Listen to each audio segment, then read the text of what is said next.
Welcome to the 3Haunted podcast, where we bring you all things horror, supernatural, folklore, mythology, and all things that go bump in the night. What's up, everybody? This is your co-host, Ashley Lunar Goddess, Gorilla Girl filmmaker and horror-loving cinephile. I'm just your average podcast-producing badass. I'm BJ Sewura, an aspiring paranormal musician who plays live for the dead because the living just doesn't want to hear me.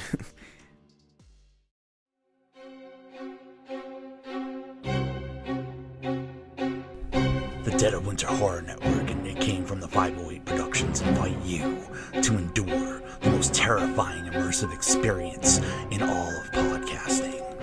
Beneath the Red Umbrella, now available wherever you listen to podcasts. Beneath the Red Umbrella, when the snow falls, the killing season begins. What's up, ghouls, gals, and metapals? In today's episode, we'll be diving into the world of historical horror, but realistically, more of a deep dive on the recent film Sinners. Joining us in this discussion is the amazing, talented voice actor and fellow horror lover, Nazeeh motherfucking Tarsha. Welcome, Nazeeh. Thank you for having me. Also, my God, what an esteemed title. You're welcome. We'll just shorten it to Nazeeh MF Tarsha. Nazeeh MF Tarsha. I like that. I'm going to put that on my resume from now on. Do it. And everybody will know. At this point, if you send it in and someone's like, what is MF? Like, this isn't going to work.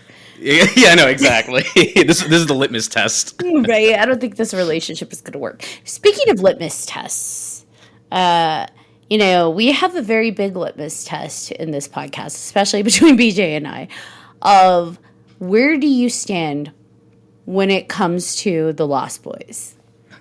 Where do I stand? Where do you stand? I fuck with them? An odd response. I guess I feel very guarded. I'm like, how do I navigate these testy waters? These testy waters. So, when did you first watch The Lost Boys? Was it a month ago at this point? It was very, very recent. I had a friend who made references to them that I happened to not understand or catch, and was told, "Hey, get on that."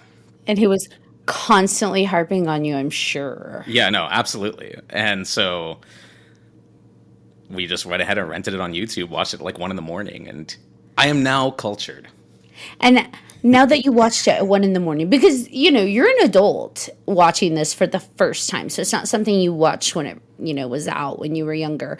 How did you receive it, being that you just watched it and that's from the 80s? Honestly, it was a very, very fun watch. Let me preface this for anybody listening in. I'm a baby when it comes to my exploration of the horror genre. I absolutely love it.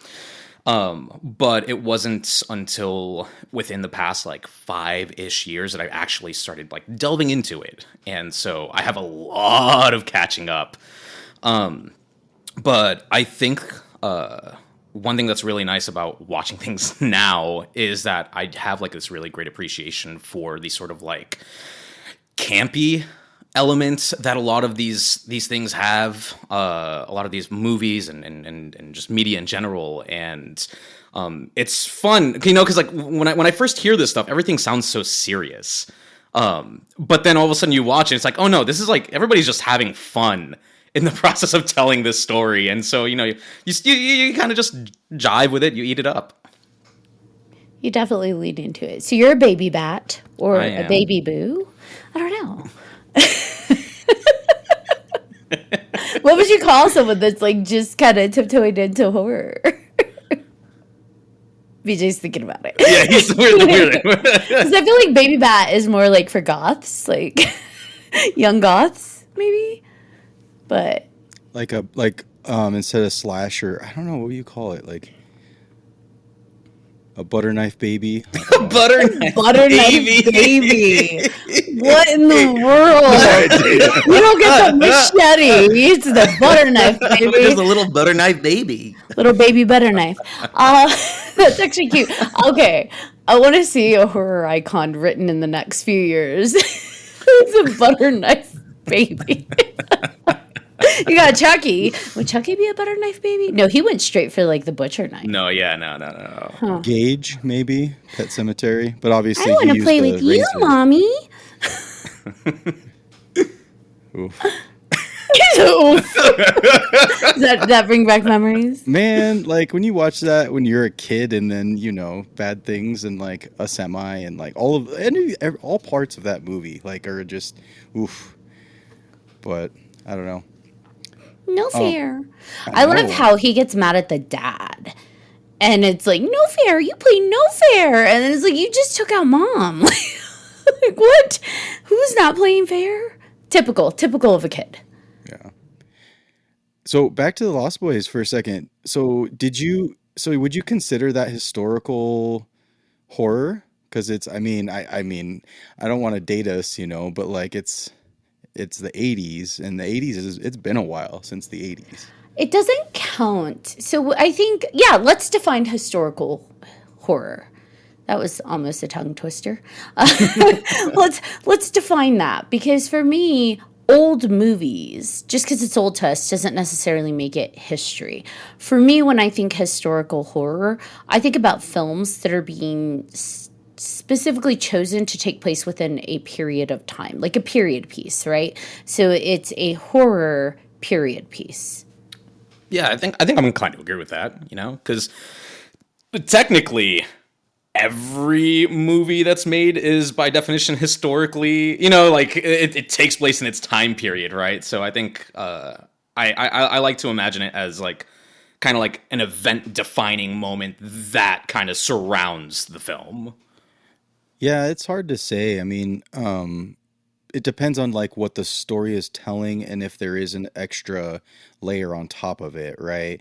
Like, is it talking about just because it takes place during this time period, but are they actively like mentioning things that affect people during that time, whether it be like the AIDS epidemic, or like it could like the fly, or it could be like cocaine, or all of these things, like all of the the big things that happened in the 80s or earlier, I guess, Right. or even the 90s, right? But like what are we focusing on? I think that's more to the point. It doesn't necessarily, because with Lost Boys it's kind of like they're having fun, and they're it's more like a celebration instead of like it doesn't feel like it's like overtly. I mean, I guess maybe the kidnappings, right? Like there's like the milk carton thing with they put, the kids on the milk carton and that kind of thing. Like there was a time. I mean, it's obviously still going on, but like there was a time where that was such a big thing, and you could say that that's part of it, I guess.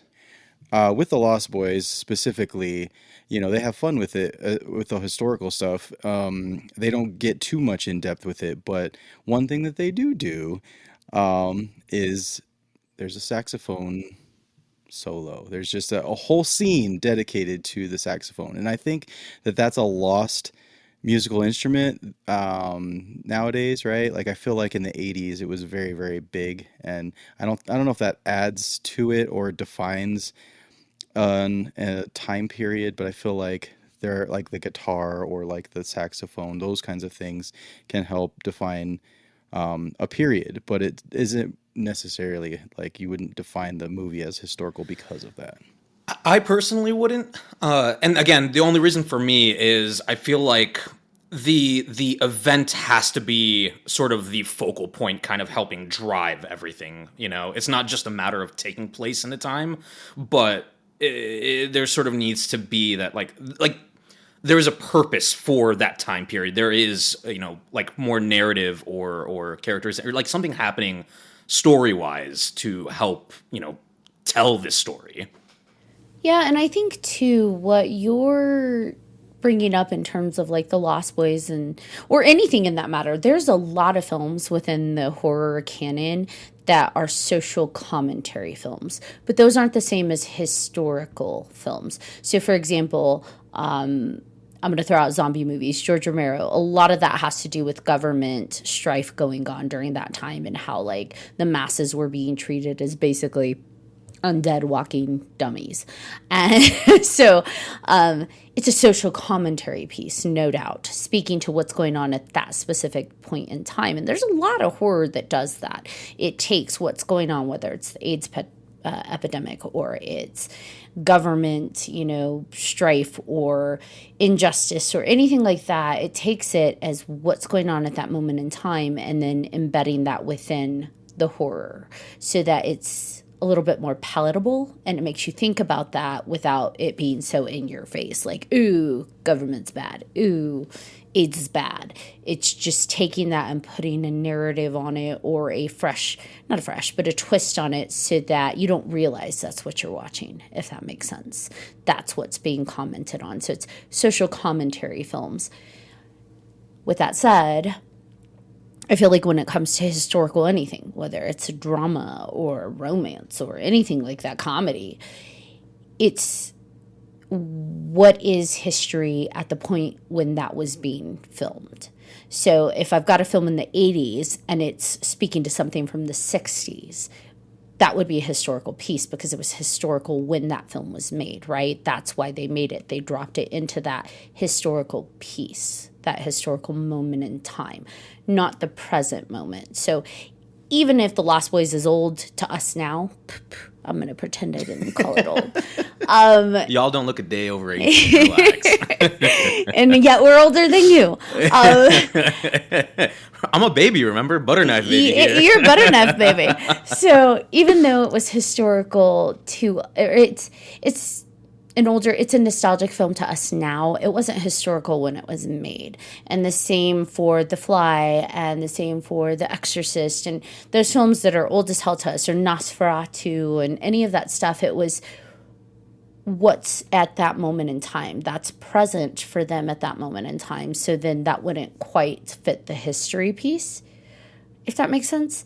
However, with that said, I feel like Bram Stoker's might walk the line of historical horror. Although he wrote it around that time frame when it was remade, or I guess not remade, when it was filmed into the iteration we know with Keanu Reeves, the beautiful, wonderful Gary Oldman, that was historical because at that point it's being filmed in the 90s? And it's speaking to an older time period, which does actually call into question Victorian times and what time frame would that even be? It was old as fuck time frame. So Yeah. It does comment though on like landowning and marriage, and they actually do bring in like courtship during that time and like courtship rituals and traveling and expectations on relationships. So to me, is it straight up historical commentary? Maybe not, but is there quite a bit of history we're gauging from there? I think it walks the line. Well, because it's historical horror, so it's it's not just historical, right? Like if it was just historical, it'd be one thing, but because it's historical horror, like there's wiggle room, right? Mm-hmm. So you can play with it, right? So it's not necessarily just it's not just you can have all these things and it just adds to the story, right? And the good storytellers are able to do that, right? It's like a slice of life, but it's part of a bigger picture of things, and it's not just thrown in your face. It's just part of it, and you're like, oh yeah, there was that, and this is why this works, because it makes it more realistic as far as the small scope of, because a lot of horror it's like a small space. This is just this person's life, but it reflects on the entire world at that time. And I think that and with Sinners, that's I don't know. It blew that wide open because there was nothing subtle about the historical commentary that it was doing, and that's okay because they did it so fucking well. Yeah. I'm pretty sure the first 30 minutes of that film is just historical drama. Yeah. But that's okay because we loved it anyways, right? Like people ate it up. It felt like a song itself, right? It flowed through different genres, tying them all together. It started with, a drama, and then it went into like this period piece, and then it veered left into this musical, and then it veered right into what the fuck, there's vampires, and yet it all worked, right? Yeah, and then it went no. into an action film, and it's like, I don't know what's happening here, but I love it. Just a whole melting pot of little things. But even that was a song, right? Even the way it tied in the melodies of the different genres that it was tapping into, it touched on the notes of each one so well that it worked. Yeah. And now Yeah. we're in Sinners. And now we're in Sinners. And we can stay in Sinners forever. Like, honestly, I love that movie so much. Like, I even told Ashley, like, she watched it like twice before I got it to see it once, and I was like, is it that good that you got to see it like again? Like, really? Like, come on, like, just like, because usually, you watch a movie and you're like, yeah, it was great. I'll probably watch it again, like, when it comes out on digital or whatever. But she's like, no, I went to the theater a couple of times and saw it. I was like, oh, okay. And then I went and saw it once, and that was it, man. That was. I lost I became part of the club or whatever you want to say, but like, You popped your cherry. You picked up the guitar. well, I'm not putting down that damn guitar. So full disclosure, I've seen it 3 times. But Except your lucky ass got to see it in 70 millimeter IMAX. yeah, so I have never actually done a comparison of different like film formats before, and I saw the Ryan Coogler video where he was explaining, how he wanted to shoot it in 70 millimeter and the reasoning for different shots and aspect ratios and everything. And I happen to be very, very fortunate, and I happen to live 20 minutes from one of like the 8 theaters or 12 theaters that happen to exist in America that had the screenings. But I don't get me wrong, I absolutely love the film. But I also use this as a like experiment in comparing the different formats. So I saw it in standard, saw it in IMAX, and I saw IMAX digital, and I saw it in 70 millimeter, and it really, really illustrated to me just how important just the higher grade viewings really are for like tapping into the emotion and conveying, whether it's the sound systems and really, really immersing yourself into these songs. And boy, what a good movie to have it be with, with regard to songs and audio enthrallment and whatnot. But also for the 70 millimeter, I won't say too much because, I don't want to make anyone jealous, but Too late. okay, well, I'll go in. No, I went in with sort of like, I don't want to say trepidation, but I went in kind of cautiously, not really expecting to be as moved as I was. Because, there is an element of like, well, is this a gimmick? Like how much more of an experience can I get in this format and whatnot?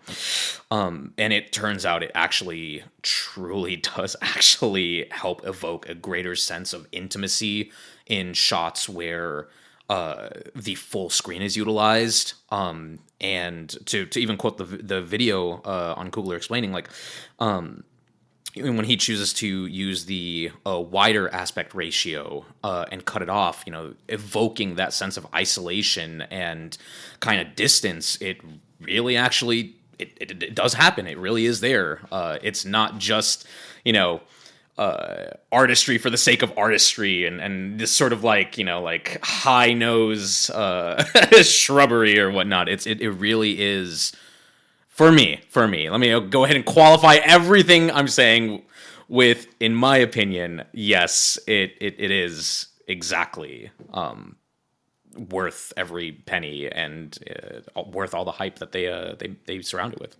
yeah, the music for me, I mean, I have been listening to that soundtrack for a while now. Just because I want to be fully immersed, right? Like I watch it, in the theater, which obviously you have the music there, and obviously it's a different experience based on the theater that you go to. But like, if you're just by yourself, you have headphones on, you're there, right? You're in it, and I think for me, what the historical significance of the music, I think was very very apparent, and the way just Kugler found the I forget the guy's name that Ludwig. Ludwig, yeah, that put all the music together, and even bringing in all the different and they all mean something, right? There's historical significance between every scene, every.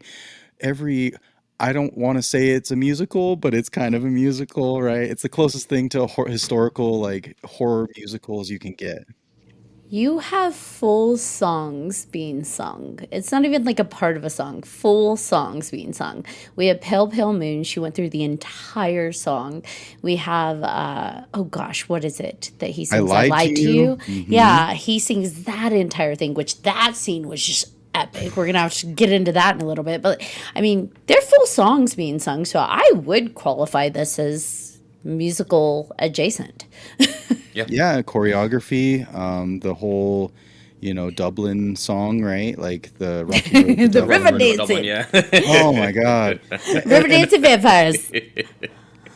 There's just so many things about this film that just it just brings you in, right? Like that's when a film is successful, is when it affects you so much that you're like, I was like literally almost tearing up with the one particular scene, where the different cultures come in, the different music, bringing in the because that's what they say. They even, I mean, they spoon feed it to you, but you don't necessarily need that, right? Like there's the Right. voiceover. It's like, and then this is, when you play and you're good, all of the different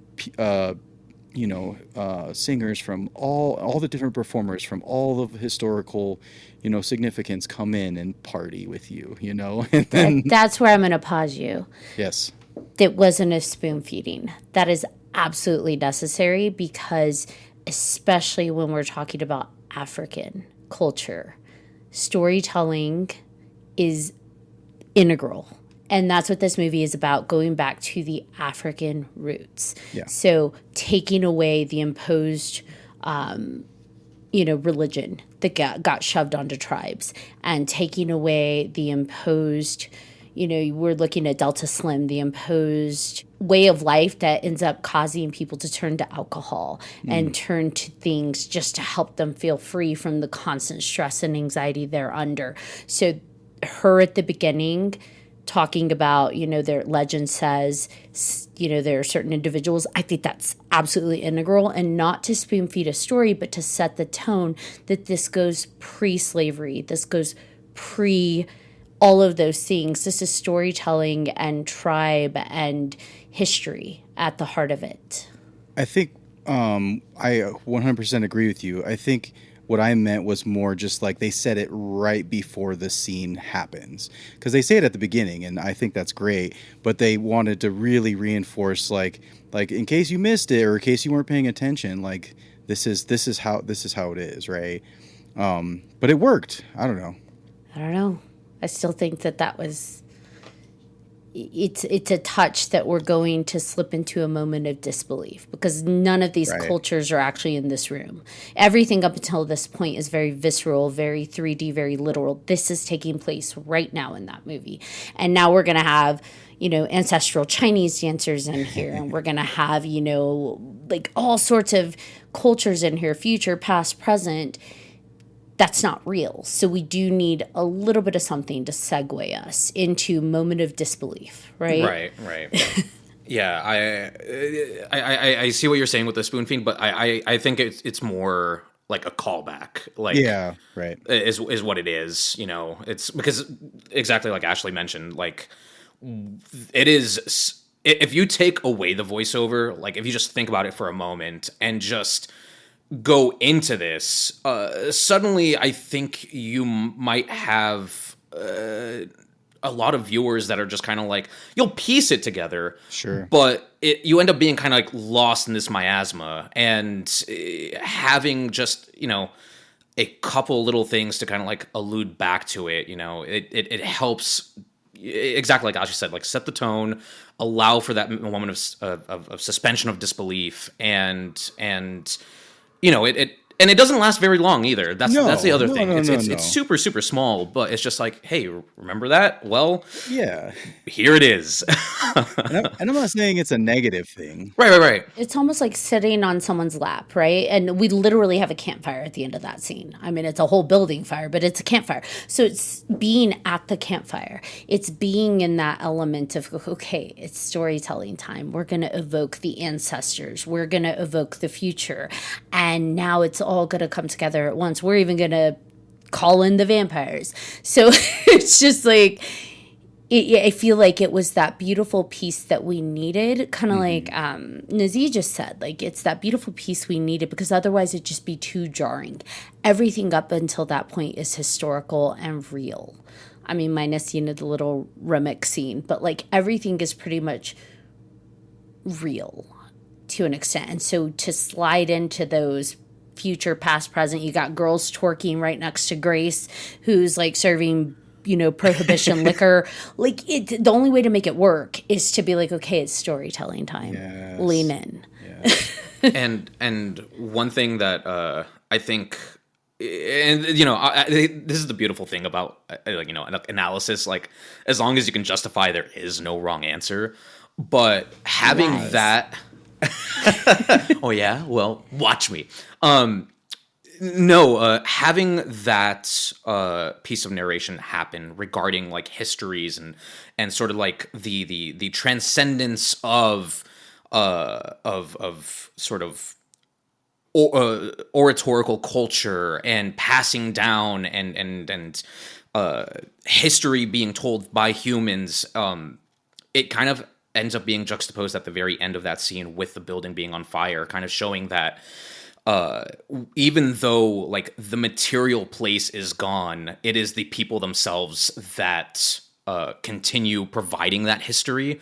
And that, whether it's music, whether it's story, it doesn't matter what the material possessions are, as long as the humans themselves are there experiencing, they themselves can continue providing and telling their story and passing down generation to generation to generation. It's sort of like this sort of symbolic thing of like, yeah, it's the people that preserve culture. It has nothing to do with the physical manifestation of this building itself. Yeah, and speaking of the building and the burning of the building, I want to talk about production value for a moment. Like the production value of this story and even the story itself. So much went into this. BJ, you touched on this when you talk about Ryan brought in Ludwig Göransson. I don't know if I'm saying his name right, but he brought in Ludwig. His, by the way, is just like a mastermind when it comes to soundtracks and scoring right now in the entertainment industry. But Ludwig is a force to be reckoned with. This guy, the guitar we see Sammy play in the film, he actually scoured literally the globe to find 3 guitars that could encompass the blues sound that he was looking for. 3 historical guitars that would play the sound that he needed to be able to create the songs for this film. And that's amazing. And he researched blues, folk, Irish music. He even brought in, Lars Ulrich from to do the vampire song. So you've got the vampires have their own kind of rock song. What is it? In Moonlight, and their song. Like when you can create, and we've talked about this in previous podcast episodes, when you can associate a sound with a character, that is phenomenal and it becomes iconic. And if you think about in this film, what did we hear every time the vampires were coming into frame? You heard a section of In Moonlight. You just started associating that small melody So then when the soundtrack comes out, I'm like, oh, do they have the whole song? I want to know. That sounded good. I have to know what's the vampire song. And then I find it and I'm like, of course, I love the vampire song. But it's every single song is that way, though. He worked with artists to evoke these songs that were as true to blues, as true to the Irish folklore, as true to rock as he could be. And that goes beyond the music, and that goes beyond Ludwig. Costume design, same thing. They tapped in the actors. So I don't know if you guys looked into the background of the actors, but each one of those people actually has origin connected to their characters' ties. So Grace, she is actually Chinese. Annie is actually African, from Africa. And not to say that's necessary, but they really did try to tap into the different cultures and traditions to make sure it was sincere. And I think Bo, the guy who played Bo, they had asked him, your look is very unique, Grace's husband. And he said, yeah, they gave me full creative control on that. So I pieced together, because he's, I believe, from Shanghai. I pieced together, and like Singapore background. So he's like, I pieced together different elements of that from that time period to really tie in and touch my cultures. So that's important, because think about it. How many films do we hear about where someone's like, hey, I'm going to let you have input. Speak for your culture. Speak for your background. Let's make sure it's maybe not 100% authentic, but it's, a love note to that authenticity, if that makes sense. Yeah, no, I mean, well, this funny enough, this has kind of been I think, just a cultural movement in the past, even like maybe 5 years and going on, where, being able to draw on that sort of authenticity in your own cultures, kind of like what you prefaced earlier, like I'm a voice actor. And a lot of the casting calls that we end up having these days will ask for, people that are authentically able to relate to a character, because there is like just a little more that you can bring to the table. I understand that, at the end of the day, it's acting, and, you can make like analogies and whatnot to different sort of cultures and plights, and still tell a good story. But I think, like, I, as an actor, when I have a role that is, Middle Eastern, I tie into it so much more, just because of my upbringing. And I think, the same can be said about all the actors in Sinners, especially like Remick, having his Irish background into it as well, and him, because I believe it was on his father's side that he's Irish, and kind of tapping into those roots and talking with him and whatnot. And it's, I think for the actors, like, when you find a connection to something, it helps bring just an extra level of care. Not to say that you don't care about things that aren't, but it's like suddenly like something becomes like a special baby, and you really want to nurture it. And yeah, no, it's absolutely seen with all the actors and what they've brought to the table. Yeah, I mean, Delta Slim, he's talking about how they played for these white people, and they didn't have the rhythm, and like I just love his character so much, because he does have these powerful moments where he's talking about all of this historical significance, but in his perspective, his story. Yeah, even, Delta Slim is a perfect example of this, because of assumptions, right? Like, when we're first introduced to Delta Slim, he's drunk and he's playing his harmonica at the train station. And I was like, oh, okay, here's this drunk guy, right? But the more you learn his story, it's like, damn, that's why you drink. That is why you're just coping.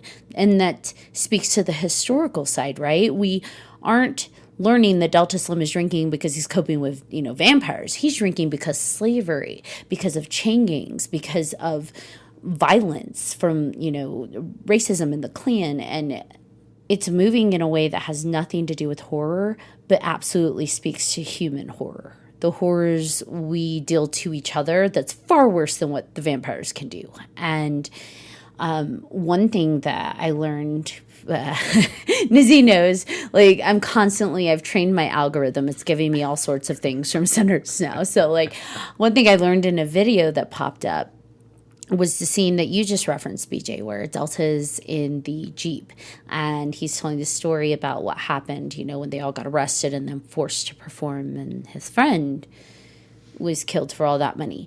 And the pain is there, and he's doing this whole monologue. And then at the end, what does he do when he's like, and they killed him?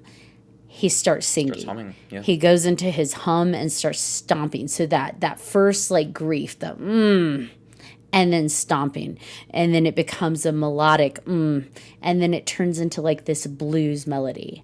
And it's like, just like the alcohol, just like other stuff, music is what's helping people get through this. And what I learned in an interview I heard is that was completely improvised. So the monologue was part of it, but the him going into the like blues hum and then the stomping and feeling that raw emotion, that was improvised. And Ryan didn't cut them at that point. And I guess Michael B. Jordan just kind of started riffing with it, right? Like he's playing off of it and he's like, "You got a guitar, don't you?" To Miles and the guy who, what's the actor's name who plays Delta? Delroy. Yeah, he's like, yeah, and the kid was kind of new, so he kind of froze up because he didn't know like what to do with an improvisation. He's like, but it worked because that is his shocking story. So to have Miles in the back shocked, because remember, he's sheltered. He thinks the world out there is better, and it's not. Racism is still out there, and the horrible things that are happening are still out there. So he's either way, it works for the scene. But yeah. I guess for the first cut, they actually edited that out. And they did like a pre-screening. And Delta Slim, the actor Delroy, he went to Ryan and he's like, "No, that's important. Why would you cut that? Like that very much speaks to pain and how music surfaces. Like that's the heart of blues. This isn't about my ego of keeping my scene in. This is just, that is the heart of blues. That right there is pain translating to music." And Ryan's like, "I agree," and put it back in. And I will say from like I do a lot of driving jobs, and I would say for all the people that I drive around, like creativity and just talking about stuff like happens a lot in the car. Like a lot of people talk about these things because there's this downtime, there's this time where you have like 20 minutes, you have an hour, you have whatever it is, but you're there and you're in the moment and you can have these conversations because there's space for it. And I love that. And I think that adds to it. It's, and there's multiple scenes. There's the scene where when he's first with his cousin and he's playing, he's like, "Ooh, we're going to make a lot of money." He's like excited and you're just like, yes. And then when he drives the car on his own at the end, right? Like he's like, "Yeah, can I drive it?" There's all these callbacks, and he's like, "Yeah, it's a kind of a sad thing," but he's also like, I don't know. He's on his own, but he's there's almost like a triumph when you're driving on your own and you've done something that, I don't know, you've survived basically, right? Beyond survival, I think in that moment, Sammy, he's finally free to an extent, because this entire time he's been living half in, half out. He's having to straddle the boundary of what he's bound by, being at home and having to suppress and hide his music and his love for music. And then the one night he's free and dancing and he's got his girl and he's got his cousins.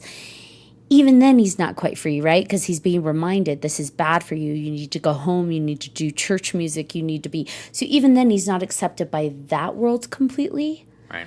And so in the moment where at the end, spoiler, if you haven't watched Sinners, don't listen to this fucking episode.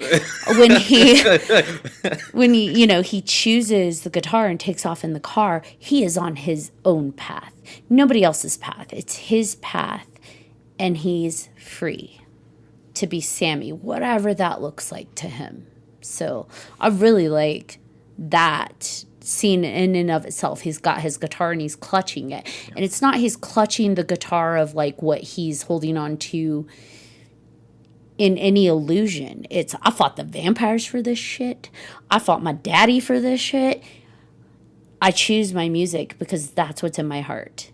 And that's the truest part of me, and now I'm on my own. Yeah. And the fact that happens after he learns the truth of the guitar too, that's how you. It's like it'd be one thing if it's like, oh, he was never told that it belonged to the twins' father. Technically, that would be his uncle. His uncle. Yeah. It's like no, he learns all of that already, but it's still like the symbolism of this guitar, his freedom, the music. It doesn't matter who owned it. It's this whole endeavor is just his plight going through and finding himself. It's a lot of powerful imagery. Well, yeah, and then at the very end when they're talking about, in the post-credit scene, right? They're like, what was that your favorite? That was the best day of my life, Like that was the best day of my life, just like I'm tearing up over here right now. Like it's crazy just thinking about it, just there I'm in the car. This is the last time I saw my brother, last time I saw, the sunrise, right? Yeah. Also, fun fact, I don't know who does or doesn't know, but the name of that lounge that Sammy owns at the end, it's called Perline's. So it's, that added element of like, he's never forgotten that night. He never forgot his connections to the people. Everything stayed with him and, it was a part of him, a permanent part of him. But yeah. Perline's. I think at face value, a lot of people could come to this film and say, see, this is what happens to sinners. Y'all should all have been at home and none of this would have happened. I've seen it. Truly, I've seen it online where people are like, see, this is a warning. And then you have the other side that's just like, you're missing the point. And I think at the heart of it, a lot of people don't want to address that, and this is just my interpretation of the film, but imposed religion is the problem. It's not just representing colonialism. It's not just representing white supremacy or even not white. It's not, we'll just say colonialism. Sure. It's not imposing colonialism because yes, forced religion is a part of that, but there is a movement right now. I mean, we see it with, I don't know if you guys have heard of Iniko, but she talks about you burned down our villages and built up chapels. You put our people in shackles. These are voices that are coming up and saying that not necessarily spirituality is the problem, but forcing your idea of what's good, your idea of what's true on me is the problem because it takes away our voice. It takes away our songs. It takes away the heart of who we are as a people, right? And I don't mean we as a me, but whoever is telling the story. And I think a really smart way that Ryan chose to tackle that was when Sammy is in the lake and he starts reciting the Lord's Prayer. And Remick comes in and starts reciting it with him, along with the other vampires. And you would think, oh, that's blasphemous. But it's not, because even Remick says, it's ironic that the same people that also took over my land and forced my people into these, ways, colonialism, right? He's like, it's ironic that their prayers also give me comfort still, too. That's powerful. And I think sometimes that gets missed, because even Remick, who's supposed to be this evil, character, he's also touching on, hey, this same thing happened to me. This same thing happened to my people. This same thing happened on my land. And ironically, I still kind of get comfort too. So he's not fully some evil dude, right? Right. Yeah, no. Kind of like the broader strokes that you were mentioning with imposed religion and, this... It all ends up being about choice, Like, religion is absolutely a comfort for so many people, but it's a comfort for those who have invited it into their hearts rather than having it imposed. And I mean, well, obviously, at face value, we have, Sammy from beginning with his father and the church and reciting Corinthians, and it's like, I know it, man, I know it. It's fine. Like, I'm gonna go and do my thing now.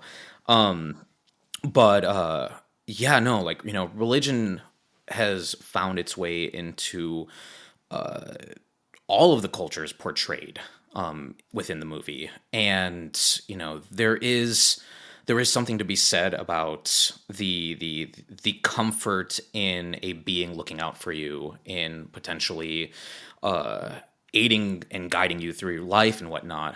But again, when it's imposed on you in a way that restricts, you have the people in the inside who, they view that as blasphemous, and it's just like, you're deviating from the plan. And as a result of that, it's just like, well, of course they don't understand the freedom found in finding religion for yourself, in being able to explore your life and find your own meaning and whatnot.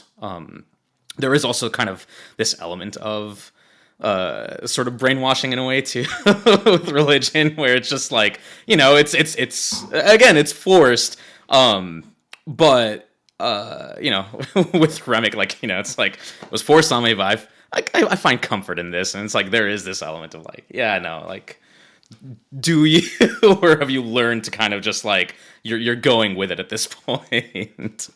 Well, there's this thing about, I mean, even the scene with Michael B. Jordan, he's saying, hey, go back to church, go back to your dad. Like, this isn't the life for you. Like, you shouldn't be doing this. And, he wants to do what he's passionate about, right? He recognizes that, like, there's more to the world than just, the religion and what his dad's doing, right? Like, he wants to see the world. But I think as a cousin, like, that was the big thing that he was warning him. He's like, yeah, but it's a dangerous world. Like, you don't want to be part of this. And he's like, no, like, and that's such an intense moment between them that I love. Cause it's like the one time where, like, they're cousins that are just like almost at ends, right? Because of what they believe and what they've experienced in life so far. And, yeah, it's just seeing his younger cousin, not knowing necessarily, but he's also trying to be protective of him. Right. So. Well, and I think that they're both, Smoke and Stack, are both trying to protect people, but they're going about it in a way that is going to hurt them in the process. I mean, they think they're helping Cornbread by putting money in his pocket. They think they're helping the town by bringing this place that's going to bring them joy. But again, it's all founded on things that were not good. You get hints from Sinner's Spotify with those newspaper articles that they have on there where it's talking about how the Irish and the Italian mobs were, played. Someone stole from both of them. And, it doesn't take much to figure out who did it. What is interesting, really quickly going back to the costume design, is that if you look at Smoke, he actually has the Irish kind of dapper wear on, with the hat and the coat style. And you look at Stack and he's got a little bit more of like the Italian mobster. So it's kind of a touch on who is working for who. But then you also get the newspaper article of the bank robbery by two people, unknown. And it's like, oh, okay, we know what happened here. So again, all of these things founded on good intentions, not the stealing and that, but like coming home to try and uplift the community. And really it's all based on something that was really bad that's probably going to come back to get them and the community you thought you were helping. So with Sammy, I think Smoke realized that to an extent. Like, if you start down this path, you're just going to end up like us. But, there is something really sad about that he does talk about that I think is really important, and I haven't seen much people bring up yet, is when he's telling Sammy what happened to them when they left home and they went to the town they idolized, right? Sammy idolizes Chicago. It's bigger, it's freer, you can go wherever you want. They had that same thought about, what was it, Mount something? I don't remember. The town that was supposed to be where the good, proper black folk lived, as he called it. And he said when they got there, they were so excited to get there because if they could just make it there, they'd be okay. So he took his brother there, and they got rejected because the preacher there, or whoever it was, said, if your daddy's evil, you must be too. And they got rejected. So those are big, right? Those are things where, like, you think there's good out in the world. And I think that was the first time where we get a hint into why Smoke has such a hard time with humanity.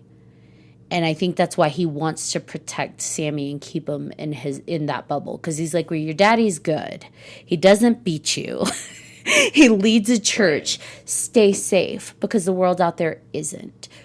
And I don't know. It's really sad, because Smoke and Stack were once upon a time trying to find a safe life too. They're escaping abuse, the literal physical abuse, and instead, they're met with rejection, like, well, if your daddy's evil, you're evil. Run him out of town. And it's disheartening. Well, I mean, yeah, that kind of ties into the, one of the themes of the movie, right? With community and finding family and belonging, and they even mentioned it where it's just like oh, the North ain't nothing but the same thing over here, just with taller buildings, and it is sort of that lived experience of the grass isn't always greener. No matter where you go, you're always going to be a black man facing trials and tribulations. The North may be free, but you're not free, and this idea of like it's good intentioned. But also, like, Sammy needs to experience the things for himself, and which he ultimately does end up doing. But yeah, it's the twins. They, for all the wrong that they've done, they are well intentioned in wanting to try and create a nurturing space that they themselves were not capable of finding. It's it's like, if no one else is going to do it, we should do it. But of course, in trying to, they end up also kind of creating this. Whoops. Actually, technically, it wasn't them, because if Sammy hadn't been there, I think they would have been fine. They would have had a hit. True. It was Sammy that drew those vampires in. Let's just be real. It was Preacher Boy. The church brought this on. Okay.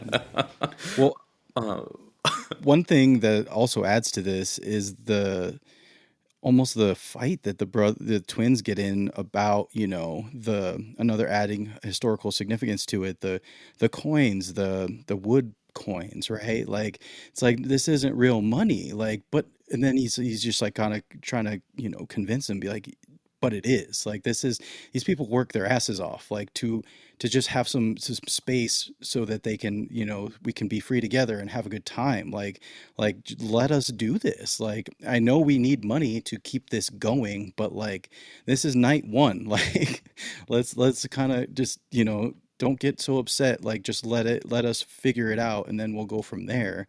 But again, like, that's the whole problem, is that, like, that's why the vampires were brought in, right? Because it's like, well, they have this money, and this is something that can help keep this going, and that whole dynamic, it too, like, while you're watching it, you're like, oh damn it, like, no. Like, they say, hey, when they send Haley Steinfeld out, it's just like, just let them pick poor Robin clean out in the woods and just do their weird shit. Like, don't bring them back. Well, this, I think also, the reference I've really liked, and that's probably going to sound fucked up, I like the reference to the wooden coins, because even now, if you grew up in a household that came with people from older generations, from the 30s, which we have, they actually have a phrase, don't take no wooden nickels.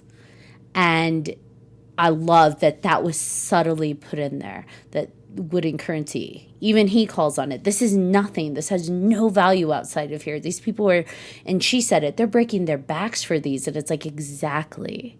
They're breaking their backs for something that has no value. And again, it's a historical comment that's everything. And that's why I think so many people are in love with this film, is that every single line hits history in some way, right? Whether it's interracial, whether it's injustice, whether it's segregation, whether it's like, you name it, colonization. And like, oh my gosh, there's not one line, not one piece of dialogue. When you watch that movie, you're like, we could have done without that. And the the other thing that the movie does really well is it doesn't do it in threes, but it calls back in various forms different things that are mentioned. So, for instance, with the fake currency, you also have what happened at Annie's shack with the little girls, and Smoke. Just being like, this isn't real. Like it's something that happened multiple times. And again, it's not even just with the currencies. It's just there are different elements that end up kind of like being re-referenced over and over. One of the things that I kind of calling back to the religion talk that we had is necklaces. Necklaces and mojo bags were a big thing. If you looked at Bo and Grace, like Grace has a crucifix, which I want to come back to this in a second. But Southern Baptist upbringing, most likely, and clearly has found this sort of faith in God. And I believe, I could be mistaken, but I believe Bo has like a Chinese Tao as his necklace, kind of staying to his roots and his culture. And then you have Smoke and Annie with the mojo bags, where it's not just a matter of, it's showing that religion and comfort comes in different forms, and people find protection in different things. It isn't just about God, although obviously a big overarching theme. But like there are many, protection comes in many forms, and comfort comes in many forms. But yeah, just one of those things that, like, again, it's Ryan does a phenomenal job of just like, you know what? I'm not just going to sprinkle this one thing as a one-off. We're going to see this alluded to a couple more times, even just one more time. You'll be able to, like, connect your dots here and there going throughout. I think this film was very intentional about really emphasizing the impact and the symbolism of colonialism and how it can potentially destroy, or I don't know, what's the word I'm looking for? Taint the beauty of culture and the unique voices that come with that, because we are in the 30s in this film, and we are in this small Mississippi town that is still taking wooden plantation coins as currency. They are, to me, it's not like, ooh, we're going to be some isolated place because it's spooky. I think it's very intentional because it's, hey, this place hasn't quite been touched by the external of where the world is moving, right? So you've got Chicago that has the gangs and the alcohol and the, real currency. You've got war. We haven't really discussed that yet, but you've got the twins who already fought in war, and they are sniper badasses, or at least Smoke is. You've got the real world that's already a bit ahead than what's going on in this town. And the vampires, to me, represent that colonialism. There's this beautiful blues voice, this heart of music that is still in this town that hasn't quite been touched by all that corruption. And they hear it, and they come a knocking. And he's like, Sammy, we can make good music together. We just want him. But why him? Is it really so they can see the spirits of the people they can't touch? Or is it because there's something pure and beautiful that has still been untouched? Because you hear it even from Sammy. I've heard about Chicago. I've heard about this. Is this true? He is this pure thing that hasn't been touched by the corruption of the external world yet. He hasn't seen war. He has no idea of real money, right? He's still doing his quota. And not to say progress is bad, but like a lot of shit gets destroyed in the process. A lot of beautiful art, one might say, individualism. A lot of things start to get kind of blended in together. So it's one cohesive unit. I mean, you look at the vampires and they can hear each other's thoughts. Now they know and they're connected, right? They feel each other's pain for better or worse, or at least they feel Remix. And they know exactly what everybody's thinking. Once you're in and you're bought in, you believe what everybody else does. So I don't know. I think really the villain in this wasn't necessarily Remick. It was what he represented in terms of, some might say anti-Christianity, and I don't think that's it. I just think it's the dangers of colonialism, or one might even say gentrification nowadays, and what that does to individual voices, what it does to art, and what it does to culture. Absolutely. I mean, it's like the Irish had their plight with the British, and Remick, he obviously represents that plight, having brought it down to the Mississippi Delta. But it's funny because he tries to use this sort of like shared experience between his own the colonialism, the imperialism that occurred with them. He tries to use that as a uniting factor with the black people in the Delta. But it's funny because ultimately what's really happening is he is just the oppressor doing the oppressing now. It's community through assimilation. Like, join us and you will get your freedom. Do as I say, become me, and give up your culture, give up everything. And it's just like, it's this false sort of message that he tries to convey of like, oh no, we're the same, but like ultimately they're not. He has his own personal greed, his own personal motives, and no vision. I think it's and it's kind of funny. Like his sort of smooth talking ways, that kind of like builds credence to that idea that like he doesn't actually care. He just wants more people into his coven, his whole like family, his unit. When he goes into the clan household in the very beginning that he's introduced, he's Irish, but he knocks on this door. He knows here's some white folks that are just answered this door. He sees the clan robes, starts talking Southern and whatnot. Like, I'm one of y'all. Please help me. I swear. Like, like, here's my gold. Here's my gold. Like, I promise, and it's just like, well, do you truly believe the thing that you're saying, or are you just saying what you need to get what you want ultimately? The devil has a silver tongue. The devil does have a silver tongue. He offered to use it on Grace. So yes, there were so many references to oral in that movie. I couldn't even believe it. There's like 3 or 4 different times they were talking about it. Like Haley Steinfeld says it, he says it. There's like a couple other times I was like, oh my God, guys. I saw the funniest thing posted where someone said, thank you to Ryan for doing us a justice, so they know that, like, because I guess there's a stereotype out there that, like, minority men, and this is not just black men, but minority men don't like to reciprocate oral sex. And so they're like, props to Ryan for showing we do. And I'm like, oh my God. DJ Khaled, I'm calling you out. We're not all like you. Right? Some of you guys like to eat. No. Wasn't even Stack that was like telling Sammy is like, he taught him how. Ice cream. It's just like ice cream, Find that button. He's like, it's like when you're eating your favorite soft serve. I'm like, whoa. He's not wrong though, guys. Take notes. But So good.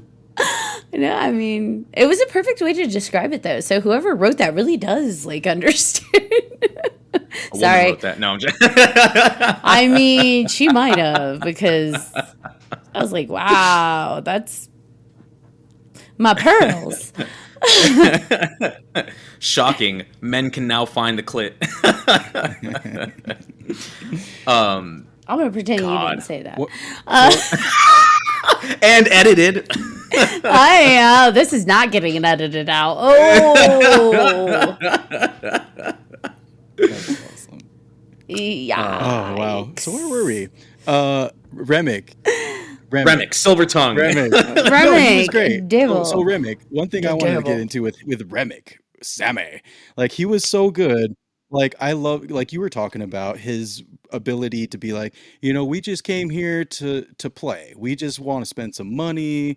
We just want to be family. Like let us just for one night just be together, right? And that whole thing, and I love that how Smoke and Stack were just like having this conversation and be like, no, we can't let these guys in because what if we step on their toe? What if we're just gonna invite these bad things regardless, and we don't know these people, so we can't do this. And which is why they're like, well, why did you let Haley Steinfeld in? It's like, well, she's family, right? We know her. We know who this person is. We don't know who you guys are. And I think that was awesome. I think that was a great way of them, just obviously, I mean, preserving their lives for a while, and obviously until things go crazy. But that whole scene, I think, is a big, again, touch on the social commentary of the time period, which blends perfectly with the horror genre, with vampires and being able to let them in or not let them in. And not that scene alone, but that was one big one. Also with cornbread too, that was another one where it's like, hey, like, it's like, why do you all of a sudden have to be invited in? Like, you're the doorman. Like, what's up? Well, and people always ask about that. Like, why is that lore? Why do you have to let a vampire into your home? And I think that's just symbolism. If you let evil into your sacred space, like, it can't force its way in, right? Like, whether it be possession or it be vampires or whatever.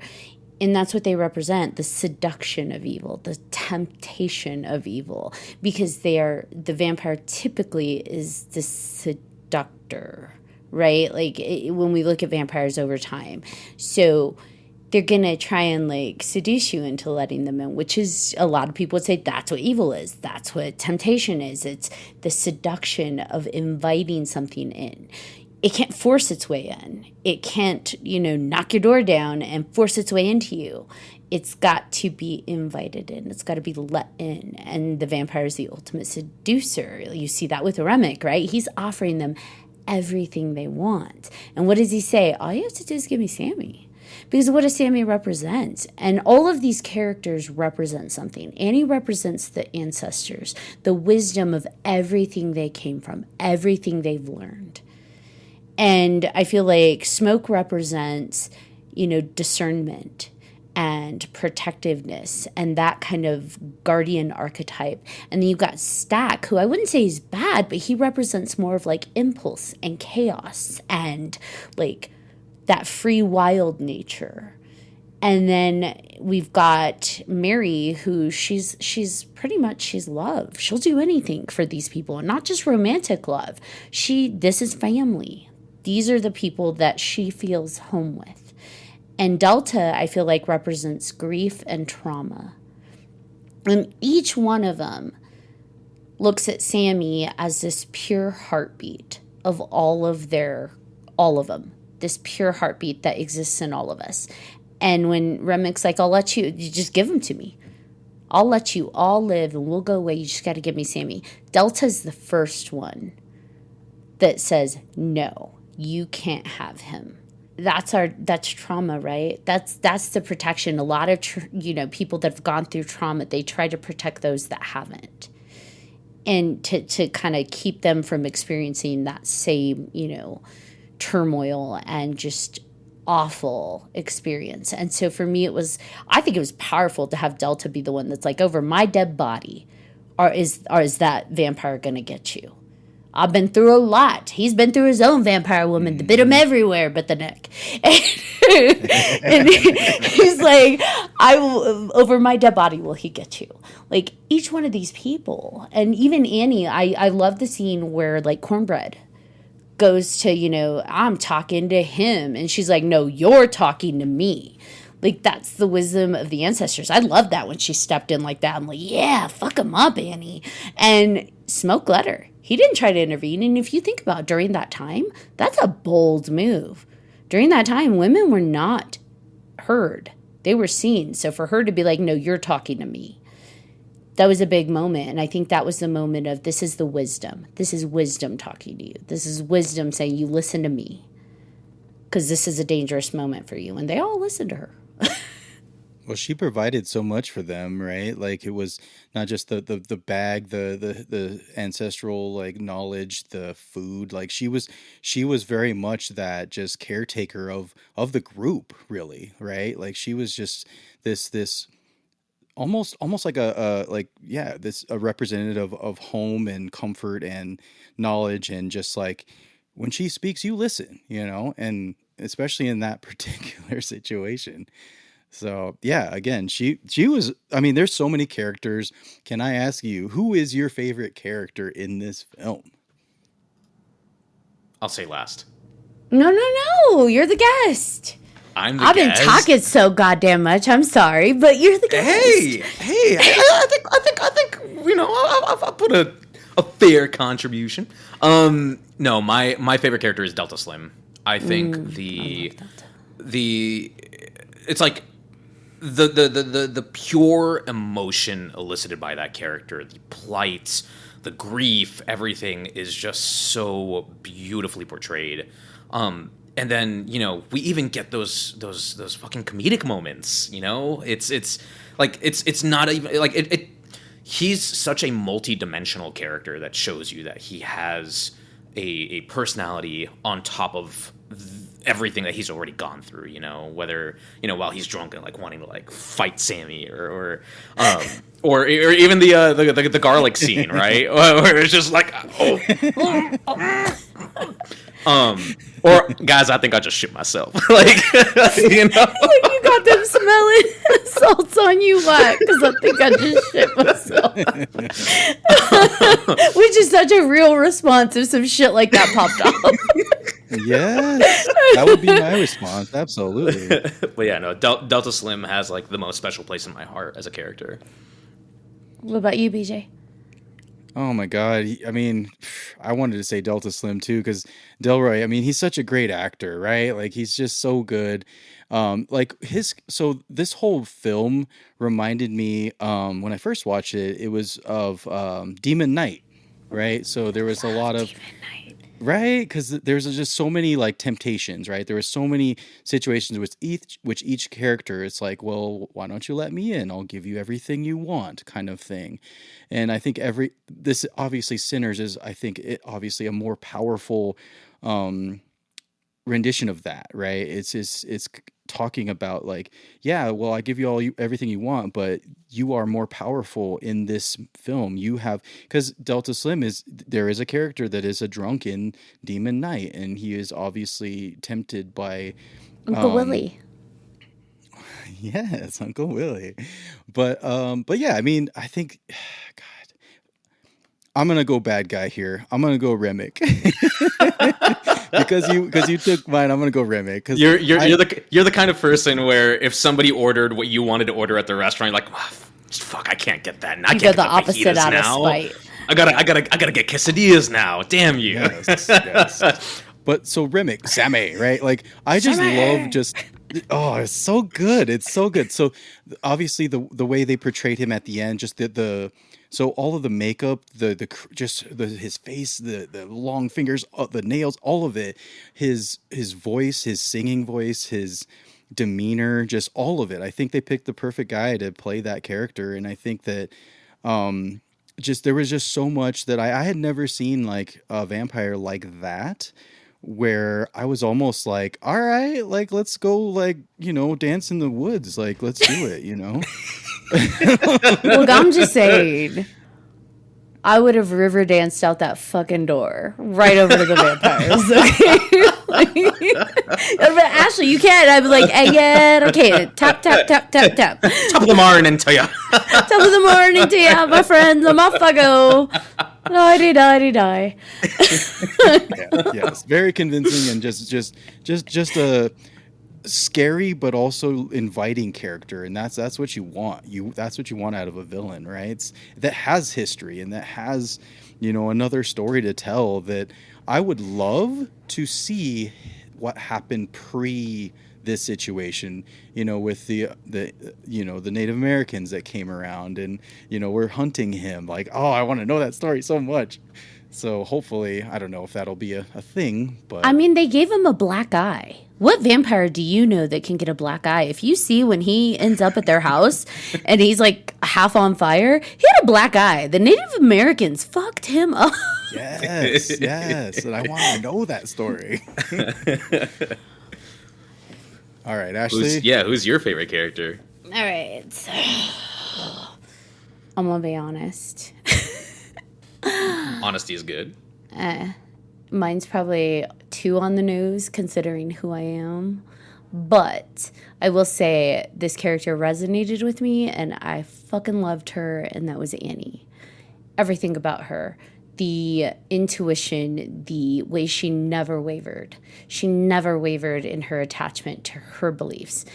You can have faith without being tied to a specific one, right? And she had faith in her ancestors. She had faith in the spiritual world. It wasn't a specific, like, Christianity or anything that had an actual label on it. It was, I want to see my ancestors. If this happens to me, do not let me get broken away from my ancestors. And there was something very powerful in her unwavering nature because she believed so much in herself, but also in the fact that she was connected to something bigger than her. And it didn't have to be tied to anything else other than just what was inside of her.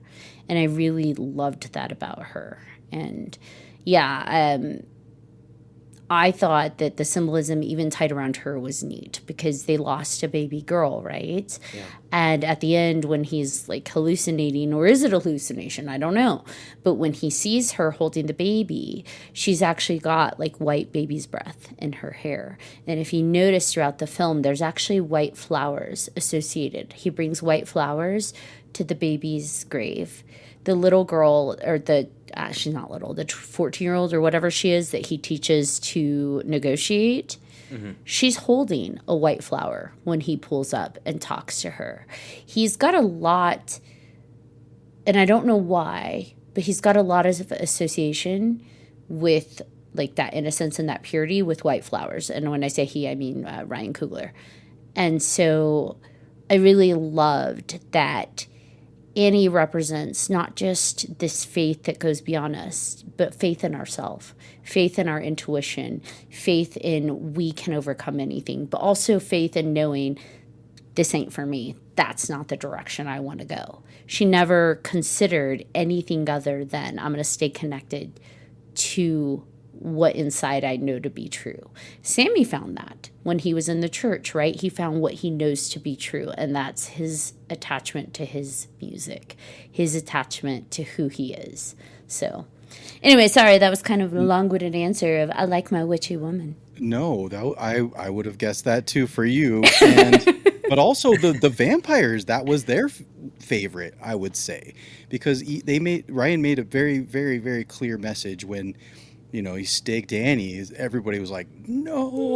All the vampires like, no, we want her. Like, you can't stop. No, don't do that. Because she's very big, regardless whether she's a vampire or a human. Like, everybody wants Annie, because she is that character. I think some of them wanted Annie for the purpose of they would get smoke. If they got Annie, they would get smoke. Right. And so you have to, because think about it, she blocked Cornbread from getting to smoke. She represents wisdom. She represents that tie to the truths we know that guide us to where we need to be, right? And for better or worse, sometimes we hate the truth, but it's still the truth. And So she's that wisdom and she's that connection. So by breaking her, it would then break Smoke. And so I think that a lot of that was tied to, damn it, now how do we get Smoke?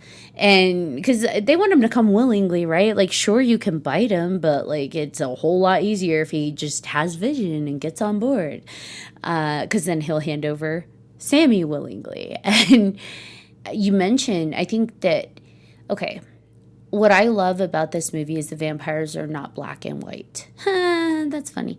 It's a shade of gray, just like anything else when it comes to morality. Just like not all colonialization, all progress, all improvement is bad, right? There's some things that happen along the way, but these vampires are not all bad. There is a truth, although we're not sure what all the truth is, but there's a truth to Remick wanting to connect with his ancestors because he's tied off. And Annie gives us that when she says, this ain't no haint. Their souls are not pushed out. Their souls are still in there. They're just in pain. So that's pretty powerful because if you look at it, extreme pain turns us into monsters. Well, that's a pretty big commentary right there. But also, you see genuine grief when Smoke stakes Annie. And it comes from Mary, whose family, she loved Annie. And Annie loved her. You see genuine grief. And she actually goes to the point where she's going to stop him. She's crying. If you look at Mary as a vampire, she's crying and she goes to stop him. Stack is the one that intercepts and says, no, we got to go. You got to get out of here. That wasn't like, I got to stop him because this is ruining the plan. That was genuine grief. And to do that through prosthetics and through blood and all that, like, kudos, Haley. But she had genuine grief and went to stop him in that moment, in that scene. And I think that was well played because it shows us that, just like Annie said, the soul is still in there. And Stack, even as a vampire, is still trying to protect Mary. Mm-hmm. Yeah. He's like, no, baby, you got to get out of here. So he goes toe-to-toe with Smoke, but I'm getting their names mixed up. Michael B. Jordan goes against Michael B. Jordan. So Stack goes against Smoke, one-on-one. Now, he could have said, Mary, go fuck it up. Go get everybody else. But instead, he sends her out there. He gets her all the way out because he knows things are going sideways. And I think that those are really big clues that even the vampires that you would say are just bad, even Ryan Coogler is like, you can't put that label on them either. Yeah. Well, and then the post-credit scene, right? Like in the 90s, right? Like it's so good. Like I love it when post-credit scenes like add to it in such a way that it's just like, it's like a punch, it's almost like something that you're just like, oh my God, okay. Like this is amazing. This is great. And it was that. It was very much what you're saying, Ashley, is like, I made a promise to you, to my brother, that I would not attack you or hurt you, but I've been paying attention to you because I love you. And we got all your records. But he still, but what was great is because he still offers him. He's like, but, I smell death on you, but if you want man, it. You want it, like, yeah. I will offer you that, but I'm not going to force it on you. Right. Yeah. Which was powerful. Mm-hmm. So good. Yeah. You guys mentioned the big two, right? Where the illustration of these, yes, they're vampires, but this sort of free will that does exist. They've known Sammy has existed this entire time, but he made a promise to his brother not to kill him or to go after him or turn him or anything, showing this sort of there is gray area. They can choose. It's not just there. It's not a monster.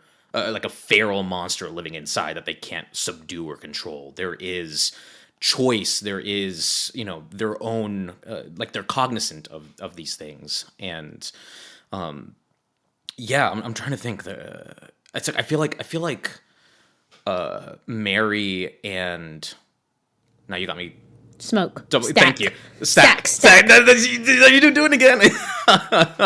Mary and Stack, they are the two biggest illustrations for this idea of free will, because obviously like, you have the other ones that kind of just go along for the ride, right? You have Bo trying to just lure Grace into it. You have Cornbread, who's just he's just fucking it up left and right. You step outside, you're just food. That's it. Although he was killing it in the dance circle. I'm like, get him. Fuck it up, Cornbread. Oh, he was feeling that Irish music. But yeah, no, they I think they do show us that they have their own free will, their own minds. They aren't evil per se, but they're tortured. It's how much do you give into the darkness, right? How much do you give into, everybody has it. Like all of those characters, there's not one person in that film that doesn't have some level of demon they fight with, right? The vampires are just a little bit more obvious on the nose, but they're still in there because like you said, you see the levels. Cornbread's like food, ha ha ha. But then you have, Stack and Mary are a perfect example. What is it they wanted most? To be with each other. But what was Stack's problem? He said it straight up to her before she went outside. I love you so much, but I can't keep you safe. I tried to set you up with a life that you would be safe. With me, you would never be safe. And now that they're both vampires, guess what? He can keep her safe.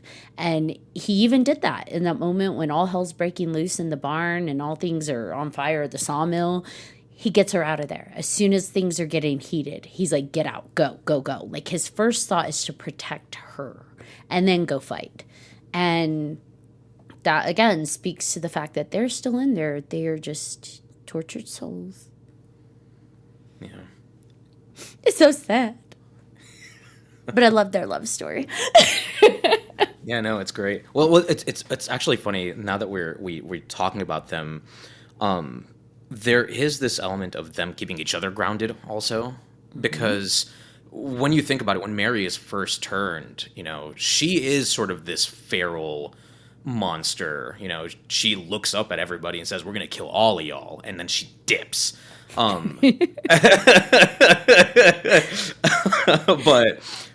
this sort of, I think the gray area only really comes into play after Stack ends up being turned and they are with each other. The killing of Annie ends up kind of, I think, being this sort of awakening also, because Mary, being biracial, has the difficulty of finding where she belongs. Yes, she's white passing, but she wants to be with everybody at the juke. She wants to be with what she feels is her family, but and some of them absolutely accept her, but there's always this trepidation, this layer of like, well, like Sammy is that sort of like trepidation in the beginning, which is like, I don't know if this is a good idea, man. And I just love his, maybe she ain't white. After she goes off on him. He even asks her, he's like, what are you? And she's like, I'm a human being, right? And honestly, that's a good call out. A lot of people that are biracial get asked that so much, and it is frustrating. So it's funny how this movie lands and hits different people in different ways, because you have someone going in that is biracial, and I'm not speaking for other people. I've had conversations with Keith, and he is biracial, and he was like, that moment, he's like, fuck, I get that question almost every day. And he's like, and her reaction is pretty much what you want to tell every person who asks you that, because it's obnoxious. And I'm like, man, I didn't even think about that, right? Like, you don't think about that. Like, I don't think about that. And then it's like, every person coming into this movie is having a different experience, and that's beautiful. You don't have to be white, black, Irish, Mexican, Native American, although them Choctaw fucked it up. I'd like to know more of their story. But, like, you don't have to be any of those to get something from this. And I think that's pretty phenomenal. The production company that picked this up from Ryan gave him a not great deal. They didn't put much marketing into it. How many of you saw the trailer before you heard about it? there was not much push for this film because they didn't think it was going to do well. That's why they gave him the most unheard of deal for a filmmaker that's now going to bite them in the ass, and they're probably wishing they didn't make. They gave him so much on returns, and he's going to get full, like, full everything, licensing. It's going to be his own, only his, after 25 years. That is not a thing that happens for filmmakers. He got this unheard of deal because they didn't believe in this film, because they thought this is just going to be one small community that's like, all right. One, they underestimated horror fans. Yeah. Horror fans, though, we give zero shits about the color of anything. We're like, ooh, it's got vampires, let's go. And they underestimated that other people were going to take any minority that's gone through something. Our ancestors, our grandparents, our great-grandparents. Like, I don't want to get too woke in here. But, like, that sounds wrong. I don't want to get political. Right. But, like, realistically, so many people still know this story. They have grandparents that went through stuff. And not vampires, but their own version of vampires. And it's going to resonate. They thought it was going to resonate to just one audience. And they were so wrong. Yeah. And the music. There's just so many things I love about this. I mean, I love that when she says, you know, I'm a human being, but it has other layers because it is a vampire film, right? Also, because it's like, you know, yes, I am human. You should look at me as such, but also later I will become a vampire. But it also speaks to, like, yeah, the demographics, right? Like, who is this for, right? So most production companies, they want to create something for a big audience so that everybody can see it. So that way we're getting the most money out of our product, right? But for this film, like, this isn't made for children, right? You're not taking your whole family to this film, although Ashley might. Speak for yourself. Whoops. But you know what I mean, like, yeah, but Right. Yeah, exactly. But also, like, you know, It's not the worst parenting choice I've made, okay?